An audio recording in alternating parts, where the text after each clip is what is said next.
तो 1990s की बात है जब लोकवीर कपूर आईआईएम बैंगलोर से अपना ग्रेजुएशन कर रहे थे और इस टाइम ही इंडिया में इकोनॉमिक लिबरलाइजेशन हो रहा था। मतलब इंडिया की इकोनॉमी बाहर की बाकी कंपनीज के लिए भी खुल रही थी। तो धीरे धीरे कुछ इंडियन कंपनीज और इंडियन गवर्नमेंट इंटरनेट का यूज करना स्टार्ट कर रही थी, लेकिन उस टाइम मोस्टली इंडियंस के पास इंटरनेट का एक्सेस ही नहीं था। और इस टाइम ही मिड 1990s में आरबीआई इलेक्ट्रॉनिक पेमेंट्स का स्कोप देख रही थी, लेकिन क्योंकि इस टाइम कंज्यूमर अवेयरनेस इतना था नहीं तो आरबीआई के लिए इलेक्ट्रॉनिक पेमेंट्स लाना इतना आसान नहीं था। इस टाइम लोग मोस्टली कैश या फिर चेक यूज करते थे पेमेंट करने के लिए, लेकिन फिर 1997 में आरबीआई ईएफटी मतलब इलेक्ट्रॉनिक फंड ट्रांसफर लॉन्च करती है, जिसका यूज करके कस्टमर्स बैंक्स के बीच में इलेक्ट्रॉनिक्स फंड ट्रांसफर कर सकते थे। इसको देखते हुए कुछ बैंक्स ने अपना क्रेडिट और डेबिट कार्ड लॉन्च कर दिया। इससे कस्टमर्स के पास क्रेडिट कार्ड तो आ गया था, लेकिन कस्टमर्स इस कार्ड को यूज नहीं कर पा रहे थे क्योंकि कोई भी मर्चेंट क्रेडिट कार्ड या कोई डेबिट कार्ड एक्सेप्ट ही नहीं कर रहा था, क्योंकि उनके पास कोई ऐसा सिस्टम ही नहीं था जहां आप जाकर अपने कार्ड से पेमेंट कर सको।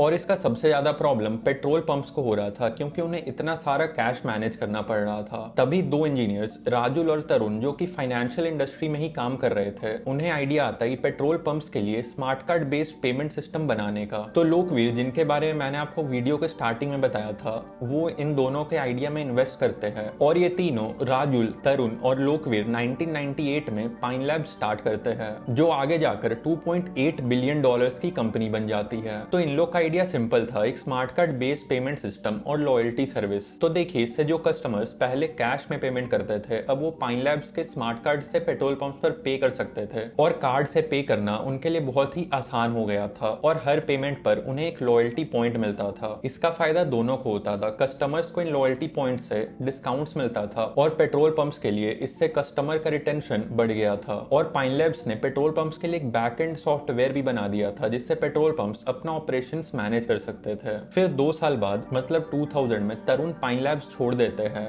और फिर 1 साल बाद राजुल भी ये कंपनी छोड़ देते हैं और फिर लोकवीर पाइन लैब्स के नए सीईओ बन जाते हैं और यहीं से पाइन लैब्स की ग्रोथ ट्रैजेक्टरी चेंज हो जाती है। इस टाइम ही 2003 के अराउंड इंडिया का पेमेंट इकोसिस्टम बूम करता है। आरबीआई अलग अलग इनिशिएटिव स्टार्ट करती है ताकि इंडिया में इलेक्ट्रॉनिक पेमेंट्स बढ़े और 2004 में आरबीआई एनईएफटी और आरटीजीएस इंट्रोड्यूस करती है। ये दोनों सिस्टम इंडिया के पेमेंट इकोसिस्टम के लिए रिवॉल्यूशनरी था। इसकी वजह से कस्टमर्स के लिए आसान हो गया था online bank to bank money transfer करना। और फिर 2006 में गवर्नमेंट एनपीसीआई लॉन्च करती है ताकि इंडिया में एक ऑर्गेनाइज्ड पेमेंट इकोसिस्टम बना सके। इसको ही देखते हुए 2006 में पाइन लैब्स अपना पीओएस सिस्टम लॉन्च करती है ताकि इस मशीन का यूज करके शॉपकीपर्स क्रेडिट कार्ड या फिर डेबिट कार्ड से अपने कस्टमर से पेमेंट ले सके और यहीं से पाइन लैब्स की जर्नी स्टार्ट होती है। तो वीडियो में आगे बढ़ने पहले मैं आपको ये बता देता हूँ कि ये पीओएस सिस्टम काम कैसे करता है। तो मान लो राहुल एक 500 रुपए की शर्ट परचेज करता है और इसका पेमेंट करने के लिए राहुल अपने आईसीआईसीआई बैंक का क्रेडिट कार्ड देता है शॉपकीपर को और शॉपकीपर, जिसका अकाउंट एचडीएफसी में है, वो अपने पीओएस मशीन में राहुल का कार्ड स्वाइप करता है। तो ये पीओएस मशीन राहुल के कार्ड का डेटा ले लेती है, जैसे कि कार्ड नंबर, एक्सपायरी डेट और सीवीवी। इसके बाद ये पीओएस मशीन ये डेटा शॉपकीपर के बैंक मतलब एचडीएफसी बैंक को भेज देती है। फिर ये एचडीएफसी बैंक ये डेटा कार्ड नेटवर्क को भेजती है। कार्ड नेटवर्क मतलब वीजा या मास्टर कार्ड, ये आपने कार्ड पर देखा होगा। तो मान लेते हैं राहुल का वीजा कार्ड है, तो फिर ये वीजा कंपनी राहुल के आईसीआईसीआई बैंक को डेटा भेजती है और फिर आईसीआईसीआई बैंक राहुल का अकाउंट चेक करती है कि उसके अकाउंट में 500 रुपए है या नहीं। फिर आईसीआईसीआई बैंक राहुल का कार्ड नंबर चेक करती है कि ये डेटा वैलिड है या नहीं और ये सब चेक करने के बाद आईसीआईसीआई या तो ट्रांजेक्शन अप्रूव करती है या डिक्लाइन। तो मान लेते हैं आईसीआईसीआई ने ट्रांजेक्शन अप्रूव कर दिया, तो ये मैसेज वीजा को जाएगा और उसके बाद वीजा ये मैसेज एचडीएफसी बैंक को भेज देगी, जो कि फिर पीओएस मशीन पर आ जाएगा कि ट्रांजेक्शन इज अप्रूव्ड और पेमेंट उससे प्रिंट हो जाएगा। तो ये पूरा पीओएस सिस्टम ऐसे ही काम करता है। अब स्टोरी पर वापस आता है तो 2008 में पाइन लैब्स को अपना पहला फंडिंग मिलता है $1 मिलियन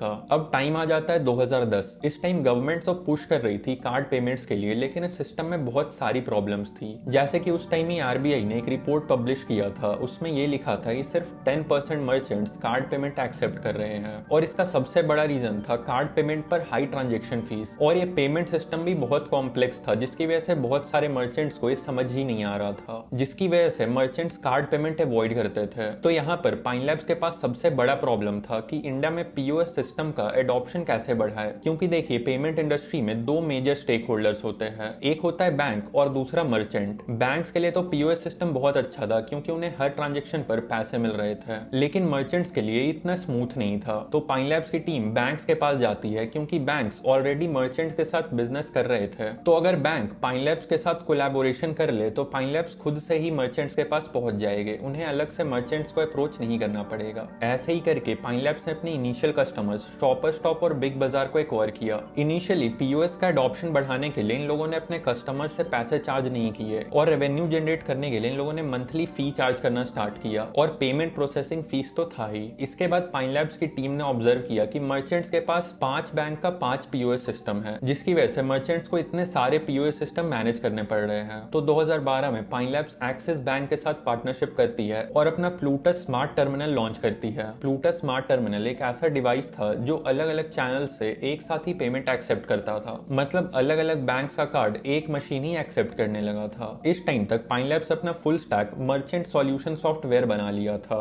जहां से मर्चेंट्स अपना इन्वेंट्री मैनेज कर सकते थे, अपने वेंडर्स को मैनेज कर सकते थे और अपना टैक्स भी देख सकते थे। और इस सॉल्यूशन की वजह से ऐसे रिटेलर्स जिनका पूरे इंडिया में प्रेजेंस है, उनके लिए पाइन लैब्स का पीओएस एक अच्छा सॉल्यूशन था, क्योंकि उन्हें अलग अलग जगह से डेटा मैनेज नहीं करना पड़ता और वो पाइन लैब्स के एक ही डिवाइस से अपने सारे डेटा को देख सकते थे। तो जैसे रिलायंस रिटेल हो गया, जिनके पास आज लगभग 20,000 स्टोर्स है, उस टाइम मान लो थोड़ा कम होगा, तो इतने बड़े चेन्स के लिए पाइन लैब्स एक अच्छा सॉल्यूशन था। और पाइन लैब्स के पॉइंट ऑफ व्यू से रिलायंस रिटेल एक बड़ा कस्टमर था, जो कि ज्यादा पीओएस डिवाइस लेगा और इनका ट्रांजेक्शन वॉल्यूम भी ज्यादा होगा, मतलब पाइन लैब्स के लिए हायर रेवेन्यू। और इस टाइम तक पाइन लैब्स हर महीने 4,000 करोड़ का ट्रांजेक्शन प्रोसेस करने लगी थी। फिर आगे चलकर 2016 में गवर्नमेंट यूपीआई लॉन्च करती है, और इसके बाद 2017 में डिमोनेटाइजेशन होता है, जहां से पाइन लैब्स और ग्रो करती है। इस टाइम इन लोगों ने माई प्लूटस ऐप इंट्रोड्यूस किया था, जिसका यूज करके मर्चेंट्स अपने ट्रांजेक्शन डेटा देख सकते थे या फिर अपने कस्टमर्स का एनालिटिक्स भी देख सकते थे। इसके बाद पाइन लैब्स स्टार्टअप्स को एक्वायर करना स्टार्ट करती है, ताकि वो अपना बिजनेस ऑफरिंग बढ़ा सके।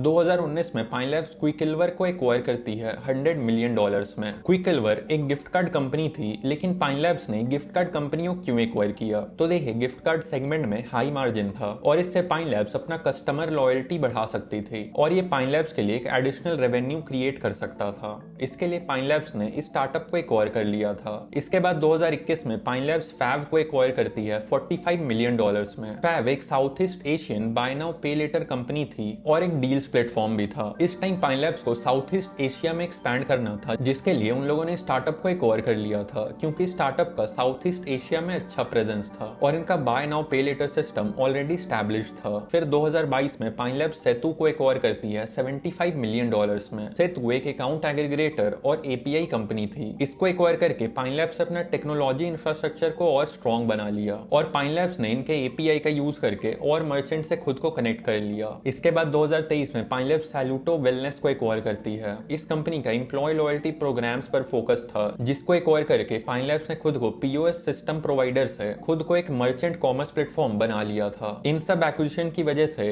पाइन लैब्स ने अपना प्रोडक्ट ऑफरिंग्स बनाया, जिसकी वजह से फुल स्टैक मर्चेंट प्लेटफॉर्म बन गए, और आज ये कंपनी $2.9 बिलियन की है और इस कंपनी का आईपीओ आ रहा है। तो आज के वीडियो के लिए इतना ही। अगर ये वीडियो पसंद आई तो लाइक कर देना और सब्सक्राइब करना मत भूलना। मिलते हैं फिर नेक्स्ट वीडियो में।